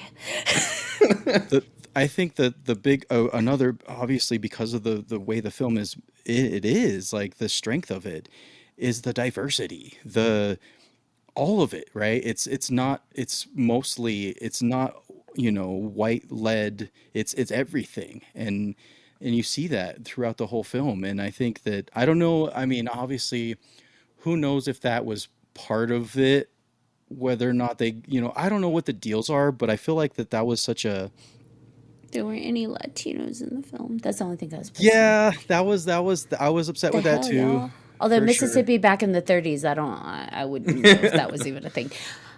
Sorry, I interrupted. No, but Mexicans still went and watched the film and loved it. Sure Right fucking here. did. Right here. Woo! Solidarity. No. And vampires. I can speak for, okay, I guess I can't speak for all of them, but on behalf of some Middle Eastern people. Some very stylish. You know, my Sandmen over there. Oh my God. BJ's eyes just got so wide. And we're canceled. You can't cancel me. No, I'm joking. What was I going to say? You love the movie because it resonated to resonated to your culture. The movie resonated because at the end of the day, it's something that I kind of like mentioned earlier with when I was talking about like roles and ethnicity and whatnot. While they're, you know, obviously each person experiences their own plights, there are still analogies and things and similarities that we draw on each other's plights that we can feel for, you know, sort of this, whether it be a common enemy, whether it be just this sort of colonialism, this constant degradation of our humanity over time. Like, it can be brought into the more general where no matter who you are, you can absolutely resonate with it in some capacity. Well, and to your point, there's this commonality we can all relate to, and that's in Sammy. Preacher boy Sammy! His heart is in his music, but it's not just music. Music aside, it is expression. expression in what's inside of us. He chose to use it through music, right? But we had dancers in the movie. We had there's so many ways to express who you are inside, your vibrant colors. And this idea that it's society, right? Societal, you're going to be told not to be this. Don't do that. Don't dress that way. Don't be that way. Don't, all the don'ts and what you're not and what you won't be and what you shouldn't be and the guilt and the shame and the everything that comes with that. Anybody can relate to that. Nobody's cookie cutter to the point where you fit in with everybody. Someone's always going to have some shit to say about you and what you're not doing right or what you shouldn't be doing. And Sammy is struggling with that, right? He's struggling with what is acceptable. And everybody in that room, as much as people would say they're the sinners, everybody in that room wanted to protect that light within him. And the vampire, our little representation of whatever you want to say he represented, wanted to take that and assimilate that into what he was. He was on his destructive journey and he wanted to own that and possess that, right? And they weren't having it. And at the end of the day, Sammy chose to let that light shine. Literally the last song we see in that film is This Little Light of Mine. Yeah. If that's not a poetic symbolization, he chose his light and he chose to let it shine for all the right reasons. And it got him far. And so, to your point, that's something anybody can relate to. Any person, any human, any vampire. And anything can relate to that. And so, I think that they underestimated the film. And look at it now. Yep. I'm going to watch it 100,000 more times. And I think what's great about our conversation is that we all have our own unique perspectives of it, but we all recognize the powerful moments of each scene and just what the characters are going through and why it's successful, right? That's the thing. There are some films you come out of the theater and you're like, yeah, it was all right, but there are rare times where you walk out and you're just crying almost, and I feel like this is one of those films, and that it will last, that it will be one of those films that people will just keep talking about and they'll try to emulate, because again, there's so many things that people can attach to and just touches them deep so that they can, learn from, really. I mean, and it's a vampire film, Right. Man, what's funny is despite everything we've already talked about, the fact that there is still so much fucking more on top of that. PTSD? PTSD, touching on what we mentioned in the beginning, the historical accuracy, which I know we've, obviously mentioned through the Jim Crow laws and everything, but you have the representation of the Chinese in the Mississippi Delta, and that whole thing, where, just to briefly touch on it, where, when segregation was quote unquote ended, they ended up trying to utilize the Chinese as a source of cheap labor. And, it didn't fully work in the way that they wanted. So the Chinese ended up having to make their own stores. And in the movie, we saw that there were one family owned two literal different stores, one for the whites only, one for the blacks only, or for the blacks and the ethnicity, the various ethnicities in the area. And, the fact that it kind of blew my mind when, Grace and Bo comes on and they talk and they have their Southern accent. I feel like American media has kind of trained us in this negative way to where when we see a character, an Asian character come onto the screen, we're expecting some level of stereotypical accent. And then all of a sudden to be hit with this Southern drawl, it was just oh yeah, no, hold on. This is I remember in my second viewing, there were a couple of chuckles that emerged because they weren't expecting that to come out. And there was this video 7 years ago, I think plus minus that came out where it was about the Chinese in the Mississippi Delta, which I am willing to bet money that Ryan watched that video and utilized that in the process of making these characters. And he said, "We're gonna make some money. We gonna make some money." But yeah, and again, like, this is just one of the many more things. Like, there's so fucking much. There was commentary on their reaction too when, Smoke tries to shoot Mary, or he does shoot Mary, and then she runs out the door, and they're like, we gotta go, because Stack's dead, or presumably dead, and they're like, Bo says, but these are our friends, and she's like, but we didn't sign up for this. And a lot of people had reactions to that. There was a lot of videos put out there commenting on that specific scene. Again, stuff that I'm not part of specific communities, so I would never even think of. But this idea that they said speaks also to the history of what's going on between the divisiveness between the Asian and Black communities, and how, Asian communities have stores, they have the salons, they have, all sorts of shops, they have restaurants, they have stores, like grocery stores within the Black communities, and they exist together, and they take on each other's cultures to an extent. But during that time, or there was a specific time, I don't remember, where they were trying to divide, the government was trying to divide those communities, because you don't want them together stronger, and you don't want that, right? So they started turning the Asian community against the Black community and saying, well, all this trouble happens in their community. You don't want that, do you? You want access to the good schools. You want access to better education. And so they started trying to divide that out and create that, ultimate dissensions, so that they weren't a strong community together.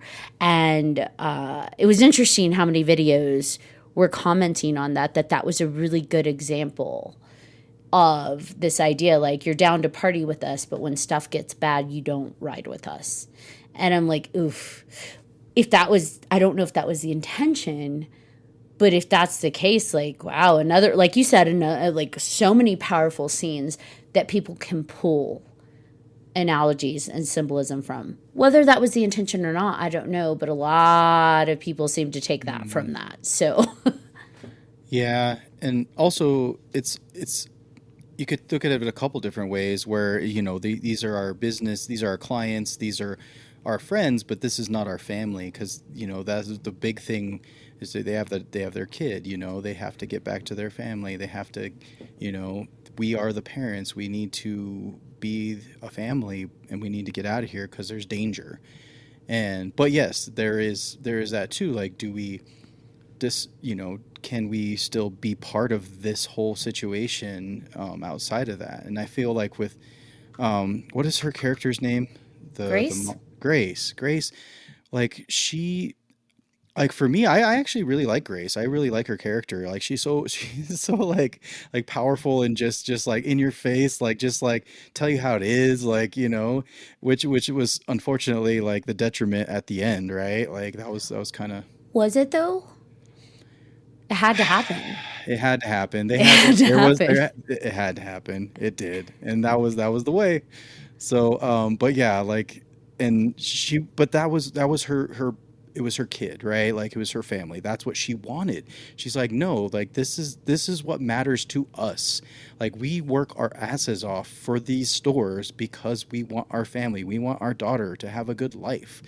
And if we're messing around out here, like, and shit hits the fan, we gotta go. Yes and no, though, because I mean, Grace and Bo were knowingly getting involved in something that is not on the up. Yeah. She asks, the first thing she asks is, who'd y'all rob? Like, to get this money. And right. Like, they know that there's prohibition of alcohol in there. They know that this is not a legit thing. So it's almost like, again, kind of walking, like having your cake and eating it too. Like, I want to be for my family and protect my family, but I also like this money, and these are my friends from back in the day. So it's like you put your family at risk, right? And it's a thing she knowingly did, but I think she understood that, because at the end of the day, what did she do when they came in? She threw fucking Molotov cocktail at Bo, or tried to, and then she staked him. Like, she's like, all right, well, I got to do this. I got to fix this, at least for her family's aspect. And she burned with him. Like, if that's not powerful.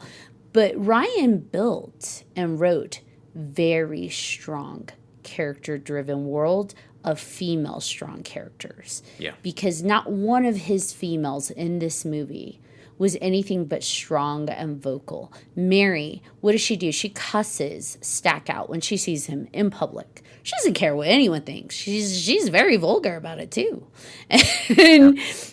And you know, the same with Annie's very strong. She's not loud. Like, she's not, you know, volcanic about it, but she is very strong and grounded in who she is and what she's saying. And the same with Grace. Grace straight up tells off Smoke, "You're a soldier, ain't you?" She's like, "You shot 2 guys for just trying to mess with your truck earlier. And, you know, this guy killed your brother, took my bow. He's about to go get my daughter. If this isn't go time, I don't know what is."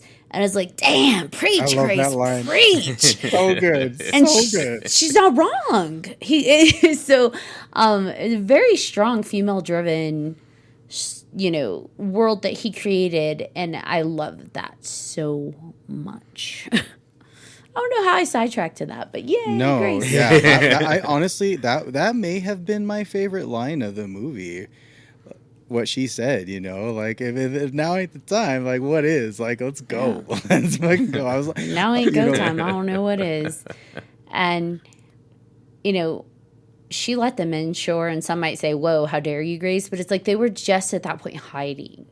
And it was only a matter of time before one of the vampires said, "Let's burn this shit down." We're going to get you out one way or another, or we'll wait for you for the next day, right? Like, it's just going to be continually running from your problem. And she's like, well, the problem's here. So come on in, motherfuckers. I do love Remic's little swag turn when she says that. He's like, just a smile. And I'm like, dang, you heard that? All right. She said that muffled through hands, but there you go. It's showtime. It's showtime. Sammy. Sammy. Oh, I just love saying it. It just. It's a good line delivery. I know. I think you're lying. I think that's your favorite line of the movie. Sammy. I think you're right. No. Remick, he's so great. Okay, he's my favorite. Okay. Yeah. No. Yeah. He's not. It's Delta Slim, but I like Sammy. Or I like him all. We can share the fajitas. It's okay. Can we share the fajitas? We can absolutely share the fajitas. I'm going to eat the guacamole. I'm going Annie all the way. You know what? Annie's amazing too. Oh, yeah, no. When I first saw the movie, I was like, Ashley loves this character so much. Like, immediately I was like, this is her favorite character. And I was also like, she's awesome. Like, yeah. Just like you said, all the female characters, even Sammy's love interest, right? Arlene. Perline, yeah, she's I love her song. Oh, that whole scene, so good. I work out to that song. I love even like when he meets her and she's like, "Oh, I'm married," and he's like, "Happily," and she's like, "Watch out, boy, you're gonna bite out more than you could chew." I'm like, oh, that wasn't a no. Fuck it up, Sammy. Like, oh no, y'all in trouble now. It's fun. I will say the lack of trailers for the most part was fun because you went in not really knowing what you're, gonna expect. The only thing I did see a trailer, and it was so random. I think I was watching a movie on like YouTube or something, or some like streaming network, and it came on as a trailer. So it wasn't even like trailer on TV. And I was like, what the hell is this? This looks great. And I remember the war scene, and I didn't even realize it was a vampire film at first, by the way, because they did not give away much in the trailer. But I remember the scene with Michael B. Jordan popping off with the war guns. And so when I was watching the film and you think it's the end, I'm like, no, there's still something left, because they wouldn't put a whole ass scene of that in a film trailer and not put it there. I'm like, where is it? Is it a flashback? What is it? And then when he's like setting up and he takes his mojo bag off, and I'm like, oh shit. I remember what they said, the Klan's going to come in and they're planning to hunt you down, and I'm like, oh, it's time to pop off. I've never been more excited. By the way, I don't like war films. I don't. That's just not my vibe. I was never more excited to see the shit pop off. I was on my seat waiting for it. I'm like, let's go. I loved when even Remick even said, he's like, oh yeah, we're gonna kill them too. He's like, we're going after that bigot next. I was like, yes. He's like, we're not part of that. We're just gonna kill them all. Like, it's fine. Like, so we're whatever. going after that bigot, that person. Like, we're getting everybody on board this gravy train. Assimilation doesn't pick and choose. Everybody assimilates, even you. I mean, since you mentioned the that last sort of like that last like final stand with Smoke and the KKK, I've never had so much bloodlust. It is one of those scenes where you know when you watch a lot of media and like sometimes you're just like, man, just punch the guy or just kill him, or you have this like visceral like just do the thing I want you to do. And he was just like, "Oh, we're doing it. Here's the Chicago typewriter. Here's the grenades. Here's and the final just like, man, I'm just gonna sit here and as I finish you off. Like, I love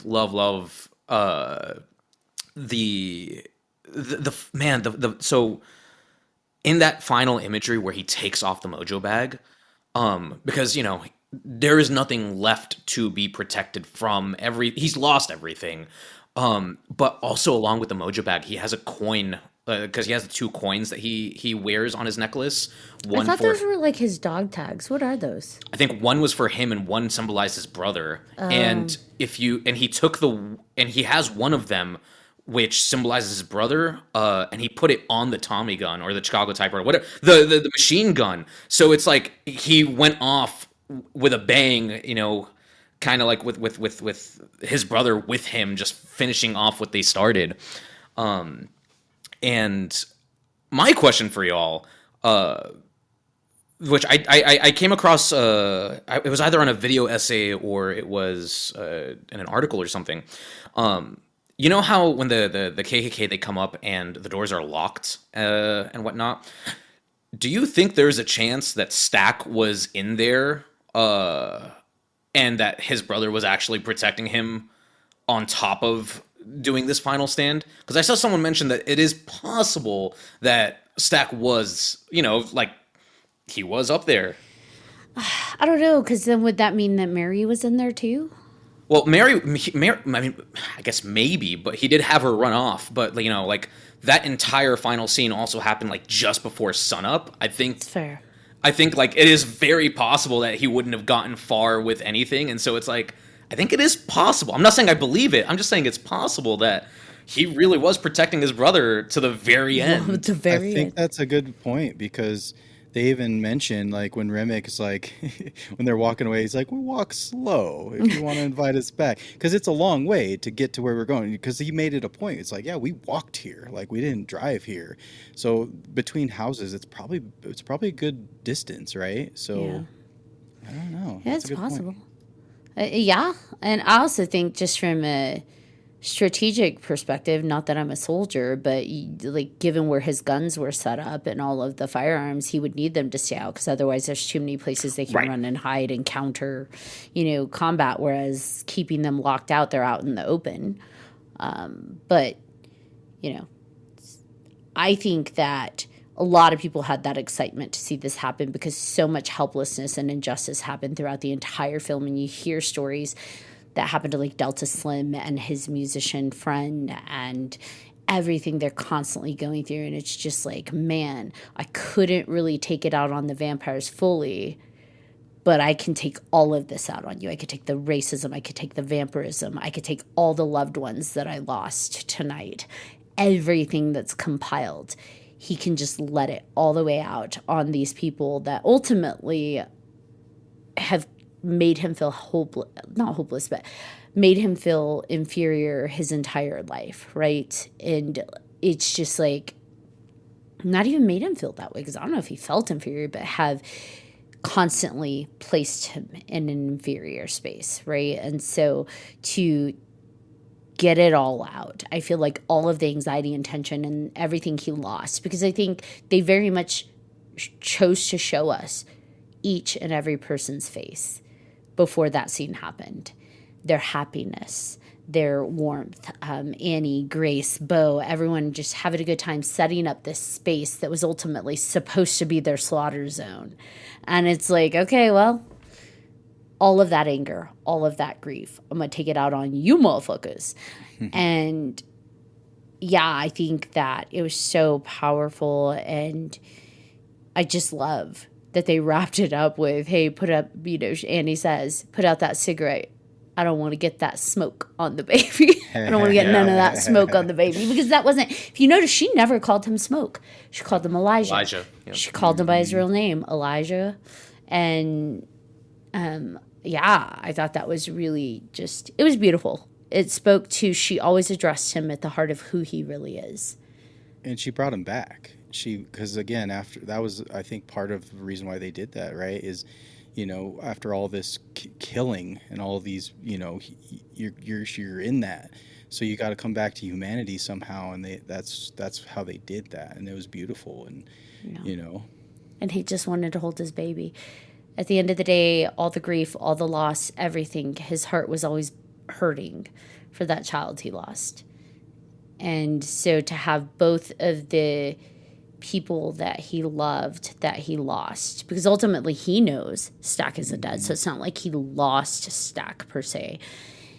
The two people that meant the purest to him, they're right there, his baby and Annie, and the one who knew him the most as well, Elijah. You want to hold this baby, you better put that cigarette out. So I don't know. So many things. I'm sorry, we're gonna go so far. I know. Over. This movie. is more than an hour. I think we're Sorry, Nazeeh. There's nothing to apologize for. So can I say one thing? I just have to mention this because we've talked about how everybody comes at this from a unique perspective, and we all get something from it. For me, like the brother thing, man. Like I have a brother. Like we're close, and just that whole dynamic. Like there's the times when you're pissed at each other, there's times when but you're always there for your brother, and there's always that connection. And despite all of it, there's still he doesn't kill his brother. He makes a deal with him, and then he honors that deal. Like for me, that was such a powerful thing. Like to see that at the very end is just whew. It's just family above all else, even vampirism, like it was just so good. And obviously twins are even more, it's even more impactful than, just a brother that's, a few years apart. Like twins have that special bond. And there's something to that with this particular situation, because you don't see a lot of, one twin's a vampire, one's not. Like, what do you do, right? Like that's one of those first times that I've seen that, and I think that's beautiful how it happened. The Smoke even apologized. He says that he tried to protect him, and Stack responds, "You always did." So even as a vampire, he's not taking that away from him. And that actually caused Smoke to pause. That's probably the only reason he paused and entertained letting him live, was this idea, you always did. Like that, that has to hit home, even because you think about it, when siblings, one does go wayward, whether twin or not, when someone does go down a really harsh path, oftentimes we blame ourselves, right? Like, it's just a default reaction. What could I have done to help? What could I have done something? And you have this person saying, basically my path is my path. You did protect me. It's like saying you did the best you could, but this was his choice. He chose to, as much as he didn't choose to be a vampire because Mary bit him, he chose to stay in that realm, right? If we want to go in that they had their soul, I'm sure they all have a choice to stay in the way that they are. And he's like, I got a vision. And he chose to keep his promise that he made to his brother, but he also chose to let him know in that moment. And I don't think it was a play. I don't think he was playing smoke by saying, you always did protect me. So. Yeah, no, not at all. I mean, he told Sammy about how he was protected from their father's abuse, and I feel like every decision that was made along the way was always made with keeping him safe. Whether and it obviously it happened off screen, but it probably ended up extending while they were dealing with the gangs. They probably had their own, like meetup points, and here's what we do if we go south, and I'm gonna, like there's always these what ifs that you could even further elaborate on. But yeah, no, it is absolutely a sincere moment of brotherly love and just this idea of like, yeah, you have been my guardian angel this whole time. Well, and he makes it a point at the end to bring that up when he says, it was the last time I saw my brother. It could have been so many other things why that was, the best night of his life. Yeah. And one of the things he calls out is, yeah, I do think about that night. That was the last time I saw my brother. Like, if that's not a heart punch, it's like, oh, I know. And for just a moment, we were free. So, whew. And out of a vampire's mouth. So, yeah.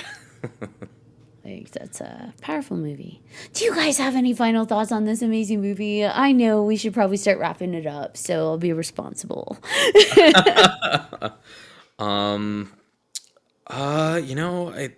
It's obviously there are like other things that can be mentioned, but like I think overall Ryan, as well as the cast, provided masterful direction and performances to give us something that everybody can derive something from, despite the fact that it is on paper a cheesy vampire film. It's something that subverts expectations, and anybody who has listened to us talking about this for the past hour plus 2 hours, if you haven't seen it, well, number one, rip, you just got a bunch of spoilers. But but even with the spoilers, legitimately, do yourself a favor and at least preview it once. Just once. I think even knowing everything, it's still capable of evoking all the same emotions and giving you every bit of thought-provoking themes that Ryan absolutely intended to have brought out in this film. This movie could be a whole class, honestly. Like it probably is. It will be at some point. Give it like about one more semester, and you'll have an intro to film class analysis, thesis papers on this, like the history of it alone, Jim Crow laws, the commentary on all of that. Like, jeez. And the music, for me, like when that scene happened, like, oh, that scene. I lied to you, right? Like the river dancing, right? No, I'm just kidding. Oh man, it was for me. Like, I mean, obviously the whole movie, but that scene, because like on the podcast, we talked to a lot of psychics, we talked to a lot of mediums, we talked to a lot of paranormal investigators about the world beyond, right? Like all of that kind of stuff, and it really hit me hard.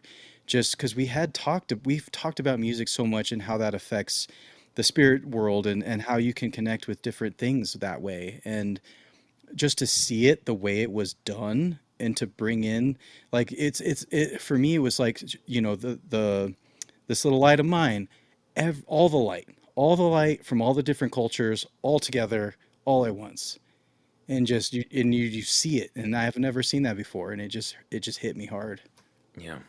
So, I mean, metaphysically speaking, we gonna get woo-woo for a moment. I'm gonna go Annie for a moment. Music is the vibration of energy. And they're saying that no matter what culture, In every single culture, there are people that can vibrate that energy so strongly that not only does it connect to the people around them, but it actually creates this space that connects to beyond the spirit world entities. It's not just ancestors and spirits, it's everything. Dark creatures, light creatures, and everything in between, because that energy vibrates so strongly. And that's not nothing. I think that I would love to dip into that lore a bit more, because they did list 3 different cultures with very specific names for those individuals. So I'd love to tap into the lore of that and figure out what more I can find. But I agree with that completely. There are some songs that just hit you in a way that are unexplainable, that evokes something from us that takes us to a place that just can be ethereal. It could be whimsical. It could be heartbreaking. It could be transcending. I mean, song bowls are a thing. Binaural beats are a thing. Like, there is something there that he's tapping into in this film, and I'd love to see it explored more. Not necessarily in a Ryan Coogler film, but just in general. Have those conversations more to see, like, what is that? He put his finger on a pulse of something that's there, a truth that's there. And I'd love to really find out more about that truth. I just got woo-woo on y'all. You're talking to me, Cornbread. Look at me. Love it. Love it so much. Yeah, overall, I think this film is just phenomenal. And I'm never going to stop watching it and appreciating it. Yeah. That's just going to be on my annual list, if nothing else. And That and The Lost Boys. yeah, it will never take the place of The Lost Boys. Speaking, though, of love notes to iconic films, one of the articles that they posted for Centers on the Center Spotify is actually a little hint to Remick when he came over. I think it was like 1911 or something. So he's been in the U.S. for a little while, because this was in 1934, 32, something like that. Like 32, yeah. But love note, if you look at the article, it says that there was a boat that came over, and people claimed there was like the sounds of partying all night. So I'm sure they were river dancing on this boat, and that at the morning hours they saw a guy running away from the boat on fire. So I'm assuming that's Remick. This guy's got to learn when the sun's coming up. He's got to learn to tell time. And that when they went onto the boat, there was nothing but like blood and carnage and dead bodies. To me, that is a love note to Dracula, The Voyage of the Demeter. So whether that was his inspiration or not, I do feel that was a little bit of a nod to Dracula, because he comes over on a boat and they find everybody on the boat's dead and just someone escaped. So, yeah. Anyways, beautiful movie. Love it, guys. Yeah, no, it was great. I mean, no, it was better than great. It was fantastic. And, despite everything that was mentioned here, there is still even more to that one could delve into, which is, I think, absolutely ridiculous. So I'm going to watch it again, and we're going to do a part 2. I'm going to take notes. We'll start doing a scene-by-scene analysis. We're just going to run through. Scene by scene. We're going to have a whole song. season. Song by song. Yes. The music itself is its own character. It is. It really Truly. is. Do you have a favorite song? So, number one, the scene. I think for anybody who has seen it, I think that movie is worth the full price of that. But no, that is not my favorite thing. My favorite thing is actually the traveling. No. I really, really I found comfort, joy, and I honestly have found myself just singing that on my own. That song. It really just resonated with me. The fact that it happens in the beginning and the end and everything. Yes. Young Sammy or old Sammy or both? Oh, both. But young Sammy. You said it wrong. What? Sammy. Oh, sorry. The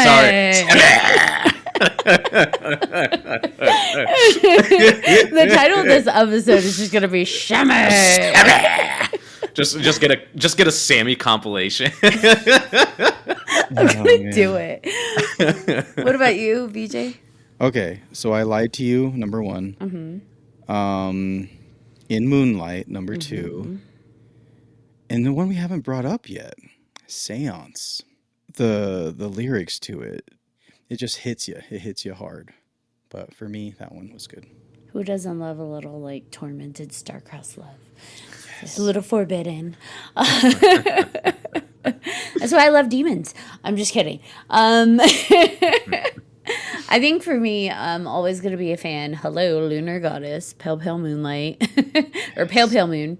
No, I actually just love, there's a specific, I love the whole song, by the way, but there's a specific part of the song when she sings that she's going to howl to the moon, and the way she just gets that lyric out. Because, she's doing the different quirky sounds, like she's going to, be like the owl and all these different things. But when she says howl, there is like this visceral reaction. Like she is singing from her gut. Like it is full wolf mode. She is going to howl at that moon. And I love that because I'm a weirdo. But I also love in Moonlight, I love the vampire song. I love the rock tones in it, but I love that it goes through different, you can't pin where that song comes from. It's got so many notes of different music styles, so I really love the vampire song. But I also love vampires, so I'd be river dancing with them and all of that jazz. Howling at the moon. And the guitar is at the end of In Moonlight too. Yep. That's just like, ooh. Sometimes I'll just play that last section of it because it's so good. I'm so down with vampires though. So again, I have problems. The only thing I gotta say is I don't love how they did cornbread with the vampire bites. I don't love how some of them had that vampire bite. However, if I could just pick, if it's like, look, guys, could you just do it like right here? Just hide it just a little bit. On my back a little bit, like Haley. Can a I? little bit. Or like, here, get a rib cage. That's kind of hot, right? Like just a little bite, but like somewhere I could cover because they did him dirty. He's got like half a face missing, but well, I guess technically it was shot, but still. He ain't going into the city undercover. But can we talk about that though? Like the vampires don't heal. These vampires were different than traditional vampires. They don't heal the traditional way because they each still had their bite marks even after they had fed. His face being partially blown off, the poor cornbread was going to stay that way. And like different characters that were brutalized by the vampires, like Bo, you didn't see where they bit him. I'm like, I want to know where y'all got him. That's a little naughty. I mean, Bo has swagger, so he probably was like pointing to his thigh and is like, I'll go with you, but you got to go here. We're going to make this happen. We're going to make it work. But like most of them, like none of them healed. If you think about it, the damage they took, they did not heal from. And I like that. I mean, come on, Remick had a black eye. What vampire have you ever seen had a bruise? And yeah, I'm just kind of curious about that. All right. So, Nazeeh, I'm so sorry for going over the time this far. I know I told you it was only going to be like an hour. However, I'm glad it was you who came to have this conversation with us. For those that don't know, and BJ doesn't know, I was your introduction to Sinners.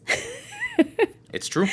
He was in town for a convention, and I convinced a group of people that were staying that Sunday night and not going home after the convention to go see Sinners with me in IMAX. And Nazeeh was amazing. Was like, sure, I'd be down to see it. And yeah, it was because of you I saw it in standard film as well, because you said that you were curious to see how that would compare. And so I did go see it in standard digital format to see how it would compare. Definitely IMAX is better. But yeah, I was very happy to have you on that adventure with me. And yeah, speaking of conventions, Nazeeh, do you have any projects or appearances that you'd like to shout out to? The only thing that comes to my mind is if you happen to be a fan of anime, I happen to play the lead in a show called Kaiju Number 8 with a season 2 coming out starting July 19th. But other than that... nothing you can talk about. Nothing. NDAs, baby! Where I can lie and pretend that I'm busier than I am.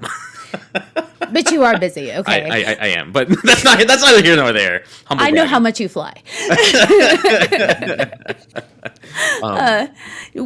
So if people want to find out more about you, do you have a website or anywhere they can connect to? Yeah, you can find me on Instagram or on Twitter. My handle is @Nazeeh Tarsha, just my name. If you feel like looking up my website and seeing some stuff, nazeehtarsha.com. But otherwise, that's kind of my main 2 points. And also, I just wanted to say thank you so much for having me. It really was a pleasure and a delight being able to, converse with a couple of folks that have this same level of passion for this movie. And also, thank you for being my introduction to this, because it clearly led to, I saw the fucking movie 3 times. but no, thank you so much for having me. This was really fun. I'm so glad you came on, and I hope you'll join us again now that we know you're a baby bat, a baby boo, a baby butter knife. Baby butter knife. Butter knife baby. Butter knife baby. Now that we know you're butter knife baby, Butter we'll knife give you some more baby. films to watch, and have you come on talk about those. Maybe not quite as an in-depth, like, serious analysis. We may have to heckle some, but Look, we'll do baby's introduction to classics and get those ideas, but also because I feel like it'd be funny, I kind of want to do some Disney Channel movies, or like, Mom's Got a Date with a Vampire. oh my god, yeah, yes, like keeping with the horror theme, of course, like, Halloween Town and shit. a little vampire and shit like that. Yeah, exactly. Like, let's just, I'm down. let's delve into some other fun stuff. Baby's introduction to classics. Those are classics. I love that. That'll just be the subcategory. Awesome. BJ, do you have anything else to add? No, thanks. Just thanks for coming on. You're amazing. Like, I love that we were able to just really like dive into this deeply, because we're passionate about it. We all love it for various reasons. So many more that we didn't even get into today. But yeah, I think that if we've learned anything, take a recommendation from Ashley Lunar Goddess seriously, because she knows what she's talking about when it comes to horror and film recommendations, for sure. You're welcome. And yes, so just yeah, and then come on and talk to us about it, because that is the fun of it, right? We can all have a community and just relive it in our own ways, and just love it together. So it's great. I love that. I'm going to use that as like a sound clip. This is going to be everywhere. But let's be real, guys. Movies and anything else we consume, people, blood, that is all subjective. So I love that y'all both appreciated this film with me, but there's probably going to be one I put out there that you're like, what the fuck is wrong with you? And it'll be like a lot, but you should really watch that. With that said, well, thank you, Nazeeh, for coming and joining us on this episode. This has been phenomenal, and I flippin' adore you, and I hope that you can join us for more episodes. You're a delight to have on, and yeah, I know I can tell BJ also enjoyed. And thank you to everyone for tuning in to this episode of 3Haunted Podcast with your hosts. I'm Ashley Lunar Goddess. And I'm BJ Segura. If you have any questions, comments, or episode suggestions, please email us at 3hauntedpodcast@gmail.com. And if you haven't done so already, please like, follow, and subscribe to all of our social media. You don't want to miss entertaining moments and amazing conversations like this. Also, don't forget to check out 3hauntedpodcast.com, where you'll find all of our past and current season episodes, as well as guest information and all kinds of awesome merch. Until next time.